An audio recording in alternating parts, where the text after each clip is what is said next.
शामिल करें। कराची में स्ट्रीट क्राइम की वारदातें थम ना सकी। बिन कासिम टाउन में गुज़िश्ता रोज डेयरी फार्म के दफ्तर में डकैती, वारदात की सीसीटीवी फुटेज सामने आ गई। मोटरसाइकिल सवार 4 मुल्जिमान दफ्तर में दाखिल हुए। 2 मुल्जिमान ने पिस्तौल निकालते ही दफ्तर में मौजूद अफराद को यरगमाल बनाया, जबकि मुल्जिमान ने शहरियों से मोबाइल फोन छीने, अलमारी में रखे 6 लाख रुपए उठाए। 2 मुल्जिमान ने सीसीटीवी कैमरे देखते ही मास्क लगा लिया। मुल्जिमान जाते जाते मोबाइल फोन वापस फेंक कर चले गए। आपको बताते चले, कराची में स्ट्रीट क्राइम की वारदातें थम ना सकी।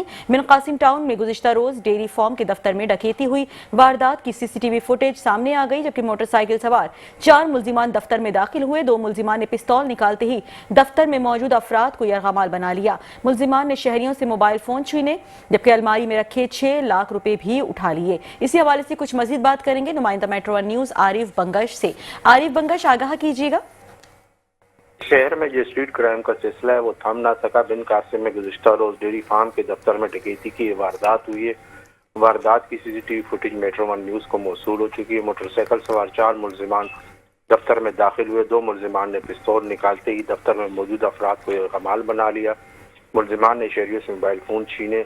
2 मुल्जिमान ने सीसीटीवी कैमरे देखते ही मास्क लगा लिए। मुल्जिमान दफ्तर में मौजूद अलमारी की तलाशी ली। अलमारी में रखे हुए 6 लाख रुपए उठाए और मौके से फरार हो गए। बाकी की इत्तला मिलने के बाद पुलिस ने मजीद तहकीकात का आगाज कर दिया है। जी ठीक है, बहुत शुक्रिया आरिफ बंगश आगाह करने के लिए।